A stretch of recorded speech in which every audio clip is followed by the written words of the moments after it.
Welcome to this video on induction motor types. We'll be decoding the differences between Squirrel Cage and Wound Rotor induction motors to help you determine when to use which. Let's start by understanding the basics. Induction motors are essential in modern industry. While they share the same stator, the rotor design is the key element that defines their performance. The Squirrel Cage rotor is simple and rugged.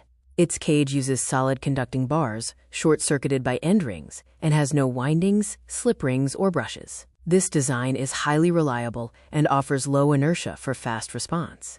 Squirrel cage motors are highly popular because they are cost-effective due to simpler manufacturing.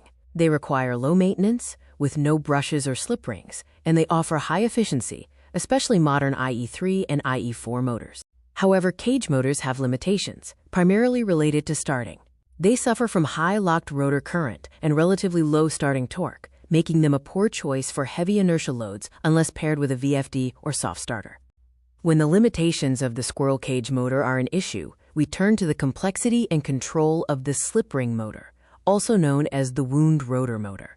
The Wound Rotor features a three-phase winding connected to slip rings on the shaft. Carbon brushes ride on these rings to connect to external resistor banks, allowing for variable rotor resistance. The main strength of the Wound Rotor is its starting power. By adding external resistance, it can deliver 250% starting torque, providing massive force while simultaneously reducing the inrush current. This is essential for heavy inertia applications like crushers or laden conveyors.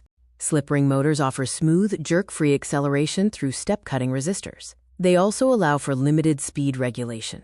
A major advantage is that starting heat is dissipated in external resistors, keeping the motor frame cooler. Here is a head-to-head comparison. Wound rotors offer very high adjustable starting torque and low starting current, but at the cost of higher maintenance and initial price.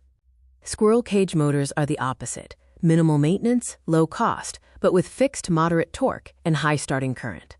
So when do you use which? Use the Squirrel Cage motor for standard loads like fans and light conveyors. For high starting loads, such as cranes and rock crushers, choose the Wound Rotor. For precise control on standard loads, use a cage motor with a VFD.